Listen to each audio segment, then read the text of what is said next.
Undoubtedly Modi ji आ रहे हैं। हमारे ये 9 साल रहे हैं, उसमें हमारी कंट्री ने काफ़ी ग्रोथ करी है। कुछ पैरामीटर्स में हम ग्रोथ नहीं कर पाए, लेकिन ज़्यादातर पैरामीटर्स में हम लोगों ने काफ़ी ग्रोथ करी है।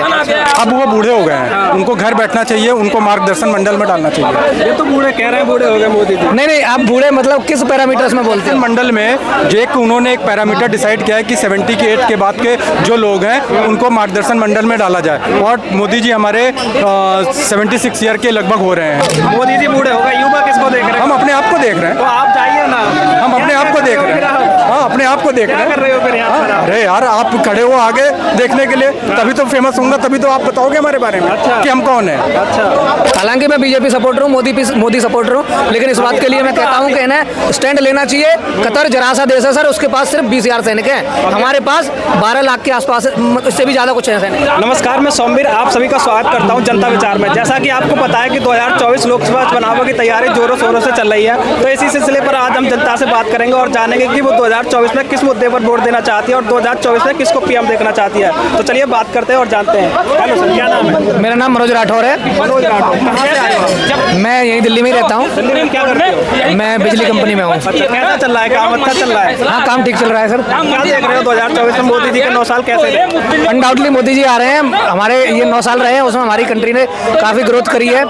कुछ पैरामीटर्स में हम ग्रोथ नहीं कर पाए, लेकिन ज़्यादातर पैरामीटर्स में हम लोगों ने काफ़ी ग्रोथ करी है। और मैं चाहूँगा कि अगले हमारे प्रधानमंत्री या तो मोदी जी आए या मोदी जी की तरह दूसरे आए। आपका क्या नाम है? जी, मेरा नाम है राजू सिद्दीकी। क्या सही कह रहे हैं, मोदी जी आने चाहिए? आप किसे देख रहे हो? देखो, मैं चाहता हूँ कि मैं खुद प्रधानमंत्री बनूँ। अच्छा, मैं चाहता हूँ कि मोदी जी की जगह मैं प्रधानमंत्री बनूँ। आप क्या करोगे? और अब वो बूढ़े हो गए हैं, उनको घर बैठना चाहिए, उनको मार्गदर्शन मंडल में डालना चाहिए। ये तो बूढ़े कह रहे हैं, बूढ़े हो गए मोदी जी। नहीं, आप बूढ़े मतलब किस पैरामीटर्स में बोलते हैं? मंडल में उन्होंने एक पैरामीटर डिसाइड किया है कि 70 की एज के बाद के जो लोग हैं उनको मार्गदर्शन मंडल में डाला जाए, और मोदी जी हमारे 76 ईयर के लगभग हो रहे हैं, तो उनको मार्गदर्शन मंडल में डाल के हमें प्रधानमंत्री बनाया जाए। सर, आज हम लोग यंग हैं, हम 18 घंटे काम नहीं कर पाते।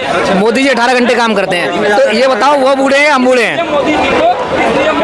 मैं 18 घंटे काम करने वाला हूँ। मैं 18 घंटे काम करने वाला हूँ। उनको कौन देखने जा रहा है? हमें देख रहे हैं लोग कि मैं 18 घंटे काम कर रहा हूँ, तो मुझे प्रधानमंत्री बनना चाहिए। मैं युवा हूँ, मैं देश का विकास करूँगा, और उनसे कम स्ट्रेंथ नहीं है। नहीं, युवा प्रधानमंत्री बनना चाहिए, कोई बात नहीं, लेकिन मोदी जी की तरह ही लीडर होना चाहिए वो। मोदी नहीं तो युवा किसको देख रहे हो? क्या चीज़? मतलब मोदी जी बूढ़े हो गए, युवा किसको देख रहे हो? हम अपने आप को देख रहे हैं। तो आप जाइए ना।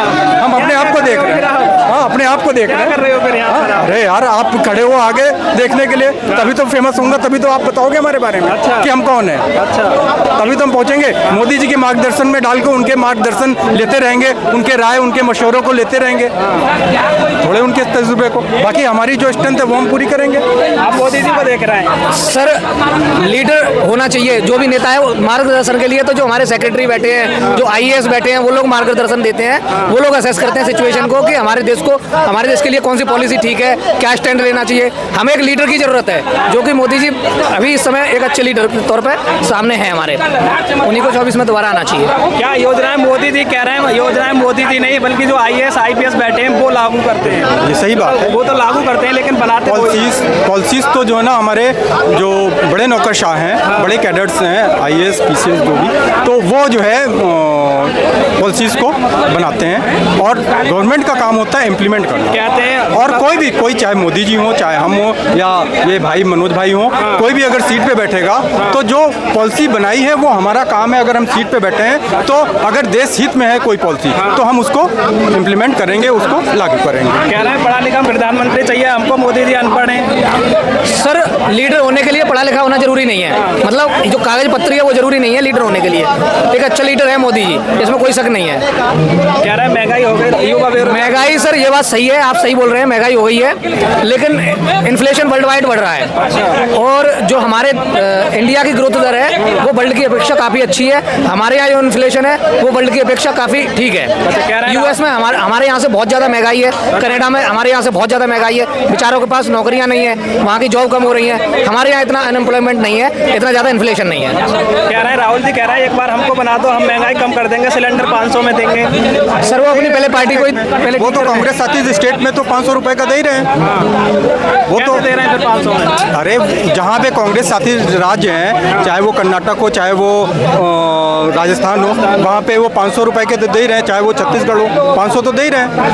कैसे दे रहे हैं फिर, मतलब वो सस्ता दे रहे हैं ना बीजेपी सरकार? बिल्कुल, बीजेपी सरकार से तो सस्ता दे रहे हैं अपने स्टेट में, तो कोई तो पॉलिसी लेके आए होंगे ना। आप भी अगर सीट पे बैठेंगे तो कोई ना कोई एक नया वादा करेंगे, हर कोई वादा करता है सीट में सत्ता में आने के लिए। तो अगर कर रहे हैं तो क्या बुरा क्या है? अगर उससे जनता का फायदा हो रहा है, 500 रुपए में सिलेंडर मिल रहा है, जनता का फायदा हो रहा है, तो बुरा क्या है? ये कह रहे हैं हमको पीएम बना दो और चीजें सस्ती कर दो। उन्होंने तो कभी ऐसा कहा ही नहीं कि मुझे पीएम बना दो। राहुल जी ने नहीं, राहुल ने कभी नहीं कहा कि मुझे पीएम बना दो। फिर क्यों कह रहे हैं वो गारंटी दे रहे हैं? कह रहे हैं गारंटी तो दे रहे हैं, इस बार गारंटी ये हमारी दे रहे हैं सरकार कि बनेगी। अगर हमारी सरकार जहां बन रही है, ये तो हमारे जो है ना, चाहे सत्ता पक्ष के लीडर हों या विपक्ष के लीडर हों, ये तो सभी कहते हैं कि हमारी अगर सरकार बनेगी तो हम इस चीज़ की गारंटी देंगे। नहीं, वो तो सभी कह रहे हैं बनने ना। की भी गारंटी दे रहे हैं कि अब इस बार हमारी सरकार बनेगी। तो हर आदमी होपफुल होता है। मैं भी कह रहा हूँ कि मैं प्रधानमंत्री बनूँ। कह रहे हैं मोदी जी को 100 सीट पर रोक देंगे। अरे यार, सबकी अपनी अपनी कैलकुलेशन होती है सीट को लेकर। सबको अपनी अपनी कैलकुलेशन होती है कि भैया हम कहते हैं कि हम ना जात देखेंगे ना धर्म देखेंगे, लेकिन जब हम कैंडिडेट लड़ाने जाते हैं तो सबसे पहले वहाँ पे देखते हैं कि किस जात के कितने लोग हैं। सर सही बात है ना। लोकल लेवल पे थोड़ा सा रहता है, कुछ जगह हर जगह है। और भाई ने बोला था जैसे कि राहुल गांधी जी ने बोला है 500 रुपए का सिलेंडर कर देंगे, केजरीवाल जी ने बोला है कि फ्री कर देंगे ये। अरे भैया, हमारा आपका और आपका ये टैक्स का पैसा है, ये सब्सिडी क्यों दे रहे हो, फ्री क्यों कर रहे हो? आप जो एक्चुअल रेट है उस पर रखो। कहाँ दे रहा है? आपका जो हमारे टैक्स के पैसे कोई तो हमें वो कर रहे हैं। देश की तरक्की के लिए उपयोग करो उसको, नेशन के ग्रोथ के लिए उपयोग करो उसको। ये फ्री की रेवड़ी मत बांटो, चाहे वो केजरीवाल जी हो, चाहे राहुल गांधी हो या कोई भी हो।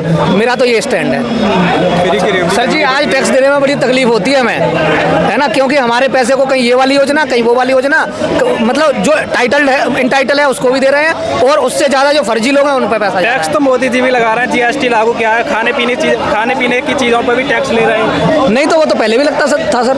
अब इन्होंने मतलब एक टैक्स कर दिया, पहले तमाम तरीके के टैक्स लगते थे, अब एक ही टैक्स कर दिया है। क्या नाम है सर आपका? तो टैक्स पहले भी लगता था, हालांकि टैक्स कम होना चाहिए। जो टैक्सेशन सिस्टम है उसका जो मकसद था पहले ये था कि ग्रोथ, मतलब जो देश है उसको एक लेवल पे ले आएंगे, उसके बाद टैक्स को कम करते जाएंगे और एक समय पे आके खत्म कर देंगे। लेकिन अभी तक इन्होंने किया नहीं है, वो कम करना चाहिए ना। कह रहा है मोदी जी का विदेशों में डंका बज रहा है, लेकिन अभी कतर में जो हमारे 8 सैनिक उनको मौत की सजा दी गई है, तो क्या कहोगे? क्या मोदी जी कोई एक्शन लेंगे? क्या करेंगे मोदी? नहीं सर, मुझे इस बात पे इनकी फॉरेन पॉलिसी समझ में नहीं आई। वैसे कहते हैं कि हमारी फॉरेन पॉलिसी इतनी अच्छी है, हमारे फलाने देश में इतना अच्छा डंका बज रहा है। तो हालांकि मैं बीजेपी सपोर्टर हूँ, मोदी सपोर्टर हूँ, लेकिन इस बात के लिए मैं कहता हूँ कि इन्हें स्टैंड लेना चाहिए। कतर जरा सा देश है सर, उसके पास सिर्फ 20,000 सैनिक हैं, हमारे पास 12 लाख के आसपास, इससे भी ज़्यादा कुछ है सैनिक। सर जरा सा देश है, कोई पावर नहीं है उसके पास। उसको इस तरीके से मैनेज करना चाहिए कि वो हमारे देश के नागरिक हैं, हमारे देश के जवान रहे हैं किसी समय, उनको वापस लाना चाहिए इन्हें। बिल्कुल, इसके साथ तो मैं हूँ। तो क्या कोई एक्शन लिया नहीं है अभी तक मोदी जी ने? नहीं लेना चाहिए सर। अभी तो सिर्फ ये कह रहे हैं कि जितनी भी लीगल फॉर्मेलिटीज़ हैं वो देखेंगे, इंटरनेशनल कोर्ट में जाएंगे, लेकिन सर उससे कुछ नहीं होना है। आप डिप्लोमेटिक प्रेशर बनाओ उन पर और उनको वापस लाने की पुरजोर कोशिश करो, और बिल्कुल लाना चाहिए उनको वापस।